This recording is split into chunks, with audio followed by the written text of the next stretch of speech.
Selamat pagi, program Kaltim Sepekan edisi kali ini akan menyajikan informasi seputar Kalimantan Timur dan sekitarnya bersama saya Rosmi Rahma. Berikut rangkuman Kaltim Sepekan edisi kali ini. Gubernur Kaltim umumkan seluruh kabupaten dan kota di Kaltim sudah berstatus zona merah. Kepala Dinas ESDM mengakui maraknya pertambangan batubara secara ilegal di Kalimantan. Kasus pembunuhan berlatar cinta segitiga terjadi di Kutai Kartanegara. Kita awali Kaltim Sepekan edisi kali ini. Memasuki tahun 2021, Kalimantan Timur sedang mengalami pelonjakan kasus virus corona yang tinggi.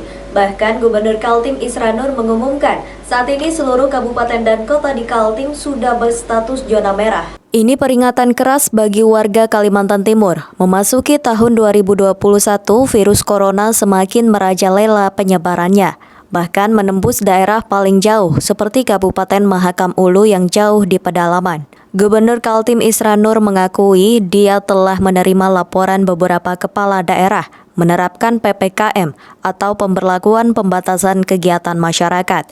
PPKM adalah kegiatan membatasi warga untuk berinteraksi di luar rumah, termasuk membatasi beroperasinya tempat wisata dan pertokoan pada jam tertentu.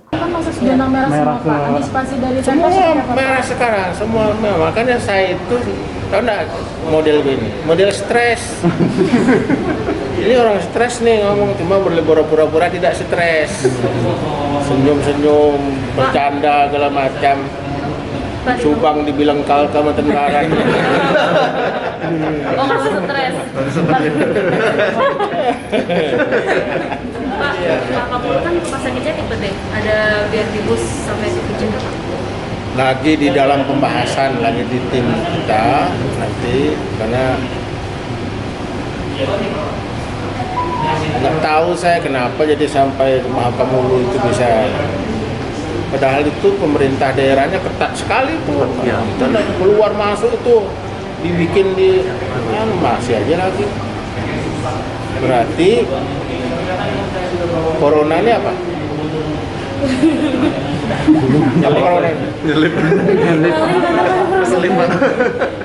Jadi corona ini teknologinya lebih canggih daripada teknologi kita ini.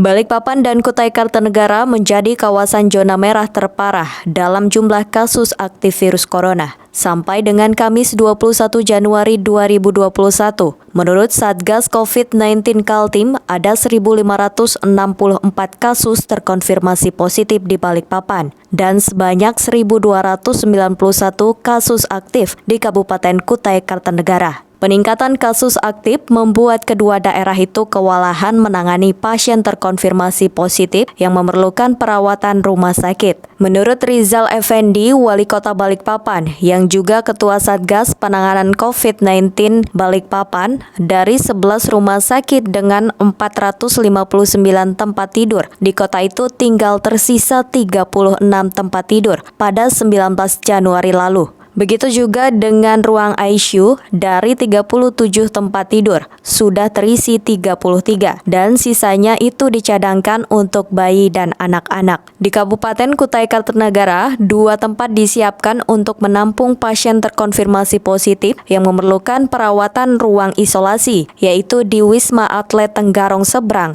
dan Rumah Sakit AM Parikesit. Kedua tempat ini juga dikabarkan sudah nyaris penuh. Gubernur Kaltim Isra Nur mengatakan, pada kepala daerah cukup membuat surat pemberitahuan untuk mengambil tindakan yang harus dilakukan di daerahnya. Selain Balikpapan dan Kukar yang memberitahukan melaksanakan PPKM, ada juga Samarinda, Bontang, dan Berau. Sekarang tergantung kita, gubernur tergantung daripada pemerintah kabupaten kota. Sekarang kemarin Balikpapan sudah melaksanakan PSBB, ya PPKM sama aja. Kemudian Samarinda, kemudian Kukar melaksanakan itu ada dari Kukar ya. Mungkin kemungkinan melaksanakan apa tadi? PPKM. Nah, PPKM itu ada. Kemudian Berau. Jadi tergantung kalau dia udah kita gubernur hanya tinggal Berarti prosesnya ke gubernur dulu Pak yang penyelidik. Ya, approve aja. Tim Kaltim TV Hardin melaporkan. Bencana banjir di Kalimantan Selatan mengusik kepedulian warga Kalimantan Timur. Kelompok masyarakat dari Taruna Tanggap Bencana atau Tagana didukung Wakil Gubernur Hadi Mulyadi mengirimkan bantuan kepada korban yang membutuhkan. Banjir besar menimpa Kalimantan Selatan, setidaknya ada 10 kabupaten kota terendam setelah hujan tak kunjung reda. Selama 3 hari turun menimpa provinsi itu. Data yang dirilis Badan Nasional Penanggulangan Bencana menyebutkan banjir di Kalimantan Selatan mengakibatkan 39.549 jiwa mengungsi. Banjir terjadi di Kabupaten Tapin, Kabupaten Banjar, Kota Banjarbaru, Kota Tanah Laut, Kota Banjarmasin, Kabupaten Hulu Sungai Tengah, Kabupaten Balangan, Kabupaten Tabalong, Kabupaten Hulu Sungai Selatan, dan Kabupaten Batolah. Prihatin dengan penderitaan warga Kalsel, Tagana bersama dengan Dinas Sosial Kaltim bergerak membantu. Didukung oleh organisasi perangkat daerah, akhirnya terkumpul sembako berupa 1 ton beras, mie instan, minyak goreng, serta pakaian, selimut dan alat pelindung diri berupa masker dan vitamin. Setidak-tidaknya bisa memberikan makanan siap saji kepada mereka dalam situasi yang sulit seperti ini. Tentu ini belum maksimal karena memang pemerintah pusat juga akan membantu. Tapi setidak-tidaknya ini bagian dari solidaritas untuk gotong royong kita memberikan bantuan kepada. Tim Tagana Kaltim diperkirakan berada di Kalsel selama 7 hari. Tim didukung kendaraan berupa 1 unit truk dapur umum lapangan, 1 unit truk serbaguna, 1 unit mobil rescue double cabin, dan 1 unit motor trike TRC serta 2 unit perahu karet. Di bantuan sembako dari OPD lain Pak, OPD ini siapa apa aja Pak yang membantu? Datanya ada sebenarnya, tinggal dipoto aja. Jadi teman-teman OPD alhamdulillah seperti Dispora itu 50 dos vitamin, paling tidak membutuhkan vitamin. Ada yang memberi bantuan sarung karena memang kedinginan. Yang kedua tentunya yang lebih utama itu kita membuka dapur umum nanti. Dapur umum itu ya sekali bisa masak bisa 10 dos bisa masuk. Di dapur kita besar dapur umum. Dan ada juga dari masyarakat, dari komunitas Pasar Rahmat, komunitas Pasar Pagi itu bantuan bungkus nasi. Macam-macam bantuan ini dibawa semua di mobil. Kalau yang ini kan khusus bantuan Wagub yang di mobil. Mudah-mudahan ini kan 7 hari aja estimasinya nih. 7 hari. Jadi pemberangkatan itu gitu di darat, begitu buntu ya stop situ bikin dapur. Kalau itu masih bisa dilewati oleh kendaraan bermotor, kami distribusi nasinya pakai motor. Bencana banjir di Kalimantan Selatan mendapat perhatian dari Presiden Joko Widodo dengan mendatangi langsung lokasi banjir dan menemui korban. Banjir di Kalimantan Selatan tidak pernah terjadi sebelumnya dan banyak yang menuding semua terjadi karena sudah rusaknya lingkungan. Tim Kaltim TV, Hardin melaporkan. Tim Basarnas dari Kalimantan Timur ditugaskan membantu korban gempa bumi di Mamuju, Sulawesi Barat. Sebanyak 27 personel terdiri dari pasukan rescue dan awak kapal sudah tiba di lokasi dan langsung bergerak setelah berkoordinasi dengan tim Basarnas lainnya. Beginilah suasana keberangkatan tim Basarnas dari Pelabuhan Somber, Balikpapan menjelang berangkat ke Mamuju, Sulawesi Barat. Sebanyak 27 personel yang terdiri dari 15 orang rescue dan 12 anak buah kapal diterjunkan bergabung dengan tim Basarnas di Mamuju, Sulbar. Tim dilengkapi dengan peralatan rescue, berangkat menggunakan kapal Basarnas menyeberangi Selat Makassar sejauh 270 km.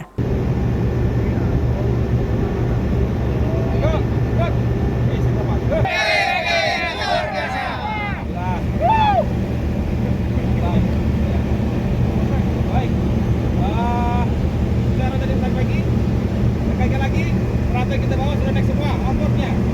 Tidak dapat pakai, wajib kembali lagi ke atas sampai paham? Ya, peralatan kita jangan sampai rusak ataupun hilang di sana. Kalau perlu karena perjalanan kita kurang lebih 180 nautical mile, ya, kurang lebih sekitar 12 jam perjalanan. Untuk itu semoga perjalanan selama dari Balikpapan ke Mamuju tidak ada kendala hambatan ya. Amin. Ya, untuk itu saling ingatkan rekan-rekan yang lain, ya, saling ingatkan jangan sampai ceroboh, ya. Tadi sudah sampaikan kasih operasi ini bencana, tolong saling ingatkan. Setelah perjalanan kurang lebih 12 jam, tim Basarnas Kaltim tiba di Mamuju dan langsung melakukan koordinasi dengan tim Basarnas yang sudah membangun posko. Mereka mengaku sudah siap untuk melakukan pencarian dan pertolongan terhadap korban gempa. Gempa di Sulawesi terjadi 2 kali pada hari Kamis dan Jumat dini hari. Korban meninggal dunia menurut data sementara sebanyak 45 orang, dengan ratusan orang yang terluka. Dalam video yang tersebar di media sosial bahkan terlihat bangunan-bangunan yang rusak, termasuk kantor Gubernur Sulbar. Beredar juga video korban yang terjebak dalam reruntuhan bangunan. Selamat malam, saat ini pukul 9:19 waktu Indonesia Tengah. Kami dari Basarnas Kaltim sudah tiba tadi pukul sekitar 8.30 tadi hari ini, pada hari Jumat. Saat ini kami berada di Plaza Matos ya, kondisinya cukup perhatikan, ini ada bekas runtuhannya, kita tidak bisa mendekat karena posisinya cukup berbahaya. Saat ini kita berusaha untuk mencari informasi terkait dengan data-data dan juga menunggu koordinasi dari pihak Basarnas Mamuju. Saya kira lagi menunggu untuk pengarahan lebih lanjut dari Mamuju. Untuk sementara kondisi saat ini blackout ya, mati lampu semua di sekitar pelabuhan dan plaza Mall Matos ini, tidak ada aktivitas, hanya beberapa motor lewat dan beberapa mobil yang nyala lampunya. Namun sementara belum ada kita temukan tanda-tanda korban. Sekian, terima kasih. Tim Basarnas Kaltim memperkirakan akan berada di Sulbar selama 1 pekan. Namun tidak menutup kemungkinan masa tugas itu akan bertambah sesuai dengan kebutuhan lapangan. Tim Kaltim TV melaporkan. Maraknya pertambangan batubara secara ilegal di Kalimantan Timur diakui Kepala Dinas Energi Sumber Daya Mineral, Christian Beni. Dia sudah menginventarisir beberapa titik terjadinya illegal mining dan berkoordinasi dengan penegak hukum. Suara miring adanya pembiaran pemerintah maupun aparat hukum di Kalimantan Timur terhadap pelaku illegal mining, dibantah Kepala Dinas ESDM Kaltim Christian Beni. Pihaknya sedang melakukan inventarisir kasus pencurian aset-aset negara itu dan bekerja sama dengan aparat hukum. Menurut Christian Beni, illegal mining di Kaltim dilakukan oleh masyarakat dan ada oleh perusahaan ilegal atau tidak ada izin. Hanya saja pihaknya tidak bisa mengambil tindakan tegas karena tidak punya polisi khusus pertambangan. Nah, terus terang aja SDM ini kita tidak ada namanya polisi tambang. Tidak, ya artinya kalaupun ada prosesnya illegal mining ya kita serahkan sepenuhnya itu kepada pihak berwajib, pihak berwenang. Artinya penegak hukum yang ada di wilayah di Kalimantan Timur. Nah, ini yang kita harapkan ada ketegasan dari para penegak hukum. Nah, ini kita terkait itu, makanya kita kemarin kita bekerja sama dengan dengan Kejaksaan Tinggi dengan pembentukan satuan tugas penyelesaian permasalahan hukum bidang mineral dan batubara, dan ini kemarin sudah saya silaturahmi kepada Kejati dan insya Allah nanti akan kami tindak lanjuti dalam waktu dekat ini. Kasus-kasus illegal mining terutama batu bara terjadi di berbagai kawasan. Kaltim TV mencatat daerah paling tinggi pencarahan sumber daya alamnya adalah Kabupaten Kutai Kartanegara. Di daerah itu illegal mining terjadi di Samboja, Sebulu Modern, dan Marangkayu. Sudah ada yang diamankan bahkan melibatkan reskim dari Mabes Polri. Kepala Dinas ESDM Kaltim mengatakan saat ini pihaknya terbentur aturan yang masih transisi antara pemerintah pusat dengan pemerintah daerah. Dalam undang-undang terbaru yang dikenal dengan sebutan Undang-Undang Cipta Kerja, kewenangan soal pertambangan sedang mengalami perubahan antara pusat dan daerah, termasuk diantaranya menyangkut kegiatan pertambangan yang menggunakan jalan-jalan umum seperti yang dikeluhkan warga. Bisa duduk bersama, artinya pekerjaan ini tidak hanya bisa dari SDM saja menyelesaikan, karena juga seperti yang rapat kemarin kami di kantor gubernur itu kan ada tim dari dinas perhubungan, terus ada dari bagian jalan raya segala macam. Nah itu nanti dari mereka lah yang akan mengajukan permintaan misalnya kepada pemilik-pemilik izin yang melanggar itu sudah terbukti misalnya untuk diberhentikan atau minta kepada Kementerian Minerba supaya dicabut izinnya.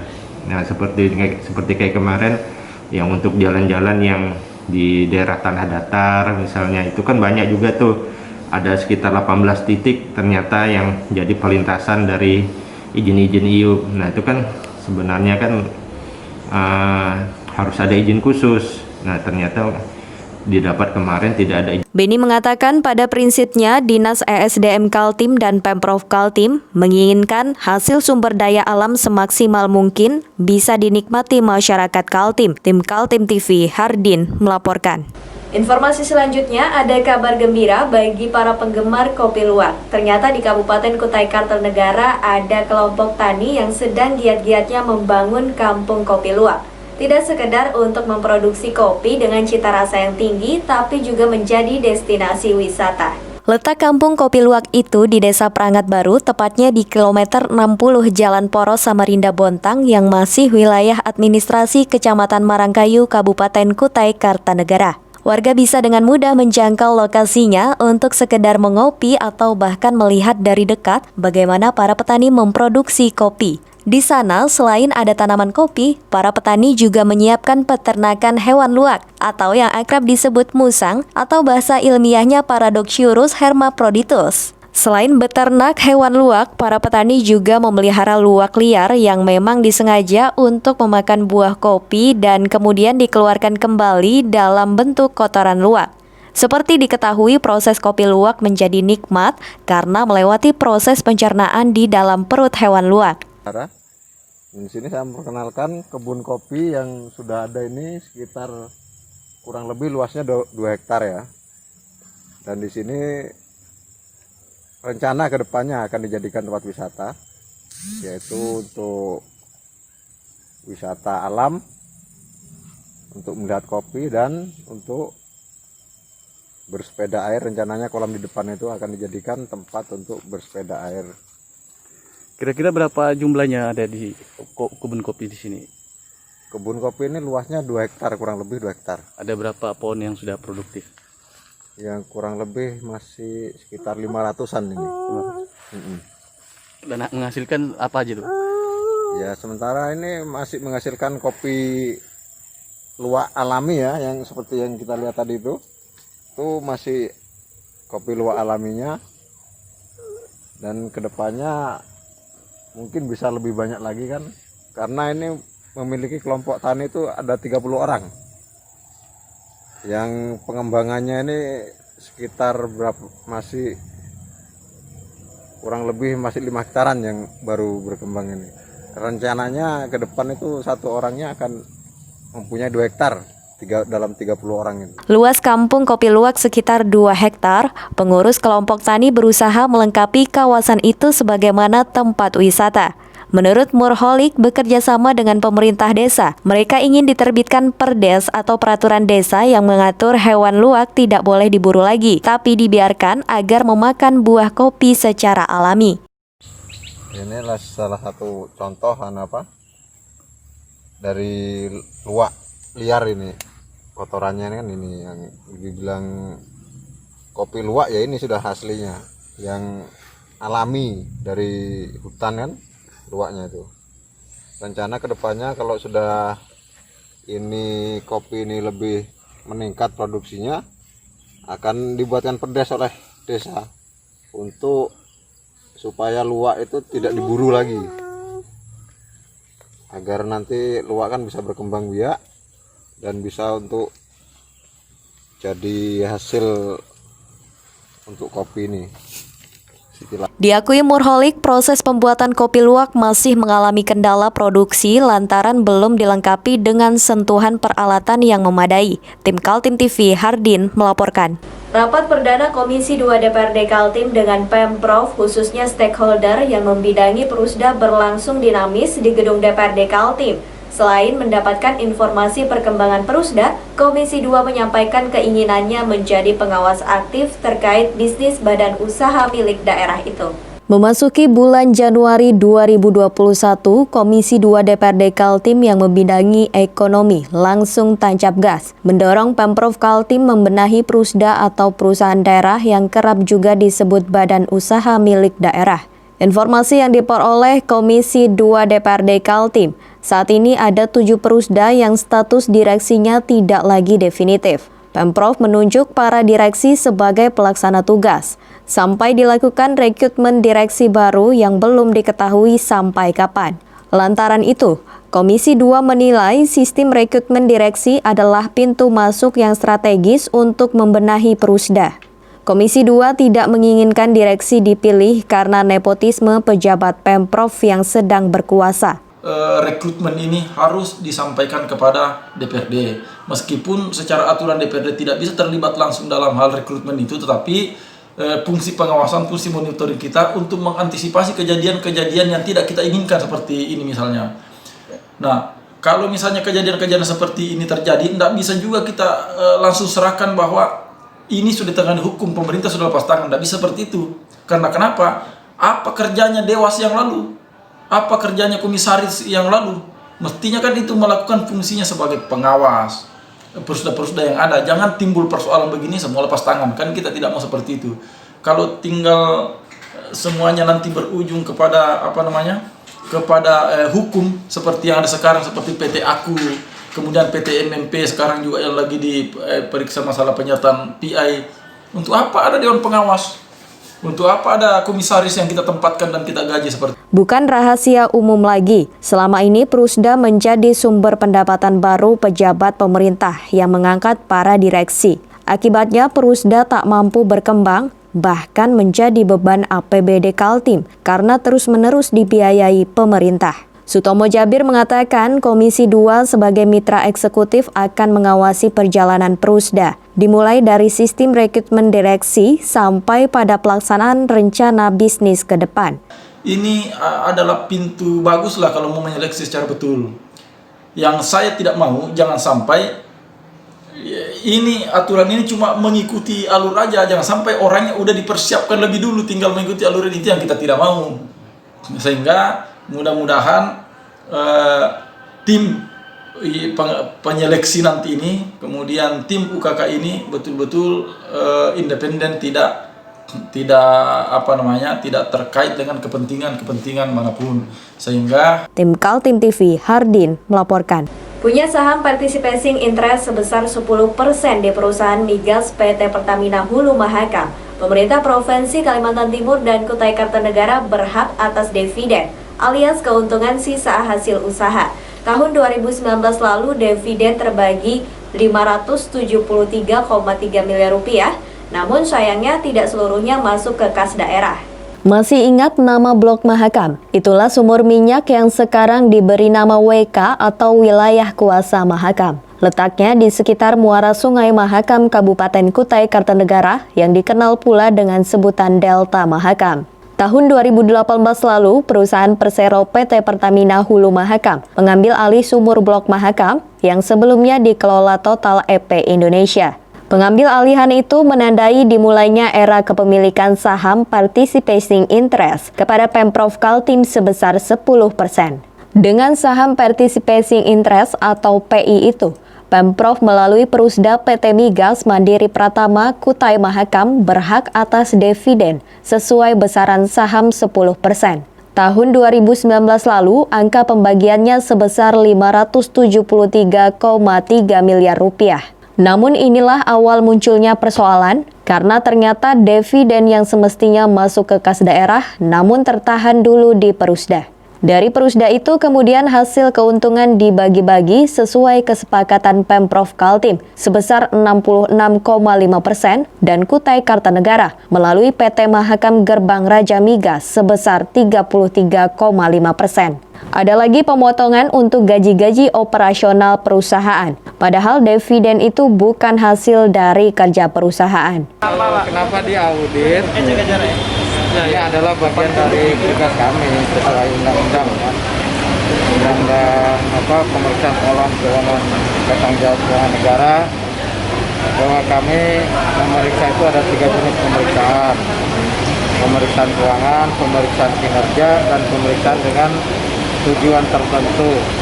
Nah, pemeriksaan partisipasi interest 10% ini adalah pemeriksaan dengan tujuan tertentu. Catatannya apa Pak catatannya Pak? Catatannya ya kami mendorong bahwa pengelolaan partisipasi interest ini agar lebih akuntabel dan transparan. Berarti nggak transparan, Pak? Nggak tahu ya. Apa catatannya? Badan Pemeriksa Keuangan Kaltim turun melakukan audit keuangan kepada Perusda penerima dividen Pertamina Hulu Mahakam. Salah satu temuan BPK adalah tidak adanya SOP, standar operasional prosedur, bagaimana mekanisme keuangan hasil dividen. Hal itu menjadi rawan karena uang rakyat bisa saja tidak sampai di kas daerah, tapi digunakan Perusda yang ditunjuk mengelola uang tersebut. Benarkan nggak Pak untuk PI 10% itu untuk gaji direksi, Mbak? Direksi MMP? Kalau Benar atau salah? kalau saya ya mungkin mereka bekerja ya untuk saat ini ya mungkin. Tapi kita mendorong yang terkait langsung dengan misalnya kalau anaknya itu kan dia bekerja langsung. Iya. Nanti kita mendorong yang induknya ini, nah itu kita benahi SOP-nya. Itu kita dorong ya jangan kalau dia bekerja langsung ya artinya menghasilkan itu PI ya silakan diberikan apresiasi prestasi. Bisa saja berupa gaji dan lain-lain. Tapi dari MMP yang tidak bekerja langsung jangan dong ya. Kita dorong seperti itu. Ya, karena masa sih orang tidak bekerja diterima uang. Ya itu ini kita. Tapi ada indikasi. Gubernur Kaltim Isra Nur mengapresiasi hasil audit dari BPK. Rekomendasi dari BPK diakuinya menjadi rujukan untuk membuat keputusan yang tepat menyangkut mekanisme pengelolaan keuangan hasil dividen. Tim Kaltim TV, Hardin melaporkan. Usai terpilih kembali memimpin Partai Kebangkitan Bangsa Kalimantan Timur, Syafruddin menyampaikan pidato politik mengenai target-target partainya pada pemilu serentak tahun 2024. DPW PKB Kaltim merekomendasikan Ketua Umumnya Muhaimin Iskandar maju sebagai calon presiden. Musyawarah Wilayah PKB Kaltim berlangsung di Balikpapan, sejumlah strategi politik dibahas. Di antaranya merekomendasikan Cak Imin atau Muhaimin Iskandar maju sebagai kandidat Presiden Republik Indonesia tahun 2024. Caimin adalah Ketua Umum Partai Kebangkitan Bangsa yang pada Pilpres 2019 lalu namanya sempat muncul sebagai kandidat calon wakil presiden.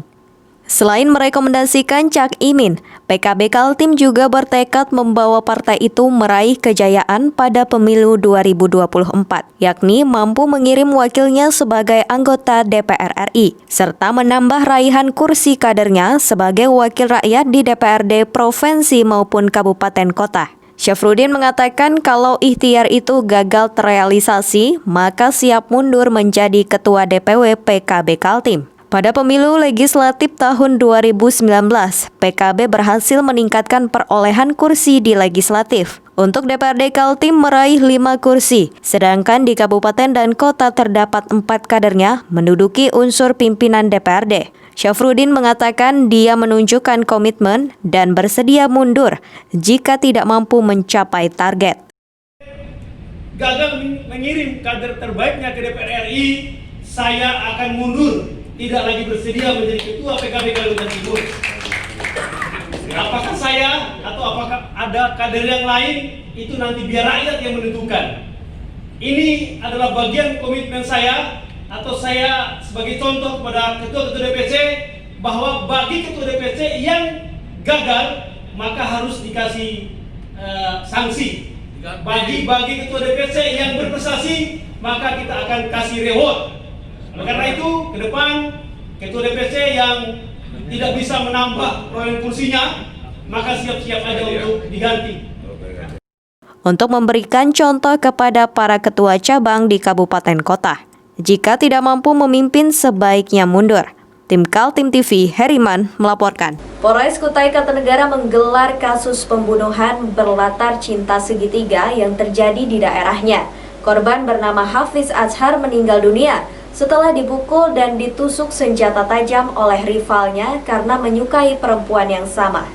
Inilah kisah cinta segitiga yang berakhir maut. Peristiwanya terjadi di sebuah mes perusahaan yang terletak di pedalaman Kecamatan Muara Kaman, Kabupaten Kutai Kartanegara. Ceritanya berawal ketika Hafiz Azhar terlibat cekcok dengan Afdal Aris Kalnur. Mereka cekcok di WhatsApp lantaran kedua pemuda berusia 21 tahun itu menyukai perempuan yang sama. Sebut saja bernama Ana. Berdasarkan keterangan kepolisian, cekcok kedua pemuda dimulai saat Hafiz Azhar mengirim pesan WhatsApp kepada Afdal agar meninggalkan mes tempat Ana. Pesan itu disertai ancaman, jika tidak meninggalkan Ana, dia akan datang mengeroyoknya. Ancaman itu direspon Afdal. Dia segera mengontak ayahnya bernama Samsul dan kemudian datang di mes tempat tinggal Ana. Ternyata di sana juga muncul Hafiz, yang berbuntut terjadi cekcok dan berakhir perkelahian. Hafiz mendapat serangan pemukulan dan penikaman oleh Afdal dan ayahnya. Tubuh Hafiz terluka kena tusukan dan sempat dibawa ke Rumah Sakit Dayaku Raja Kota Bangun sebelum meninggal dunia. Sementara Afdal dan Samsul ayahnya lari ke dalam hutan Muara Kaman Kukar. Hilap. Kok bisa hilap bawa senjata, Pak? Itu bawa senjata memang setiap malam saya bawa. Artinya Mas memang sering bawa senjata setiap kali mau keluar rumah? Iya, keluar malam. Nah, Mas bisa ceritakan kenapa sih tiba-tiba Mas pengen menghabisi nyawa korban? Ya sudah habis kesabaran. Karena apa tuh Mas? Habisan itu? Sering pengen dikeroyok. Sering diancam ya? Iya. Yang terakhir tuh pas di chat itu dia bilang apa sih? Kalau nggak mau pindah, dia bilang kami main pukul. Pindah dari mana tuh? Pindah kemana? Dari mesnya perempuan itu. Itu pacarnya abang kan? Iya. Berapa lama Bang pacaran, Bang? Ya nggak lama juga. Kapolres Kutai Kartanegara AKBP Irwan Masulin Ginting mengakui pencarian pelaku mengalami hambatan lantaran pelaku lari ke dalam hutan. Namun berkat upaya bersama dengan Polsek Muara Kaman dan juga pihak keluarga pelaku, akhirnya keduanya berhasil diamankan. Kedua pelaku, ayah dan anak, mengakui perbuatan pemukulan dan penikaman tersebut. Kedua pelaku terancam pasal 170 ayat 2 KUHP dan pasal 351 ayat 3 KUHP dan pasal 2 ayat 1 Undang-Undang Darurat Nomor 12 Tahun 1951. Ancaman pidana tersangka selama-lamanya 12 tahun penjara. Orang tua dan anak. Ini kita lakukan penangkapan setelah 2 hari pencarian. Anaknya masih umur atau gimana? Sudah sementara pelaku saudara Abdal ini 21 tahun, sudah dewasa. 2 hari pencarian kemana aja itu dan hingga ditangkap? Setelah kita lakukan interogasi, mereka melakukan lari atau bersembunyi di hutan-hutan di wilayah Muara Kaman. Kemudian mereka kita temukan setelah menyerahkan diri melalui kakak ipar, adik kandung saudara Samsul yang berada di camp, salah satu camp di Tim Kaltim TV, Hardin melaporkan. Demikian Kaltim Sepekan edisi kali ini. Informasi lainnya dapat Anda simak melalui situs website kami www.kaltim.tv, channel YouTube dan fanpage Facebook Kaltim TV. Jangan lupa untuk selalu patuhi protokol kesehatan. Saya Rosmi Rahma bersama kerabat kerja yang bertugas pamit undur diri. Selamat pagi, selamat beraktivitas dan sampai jumpa.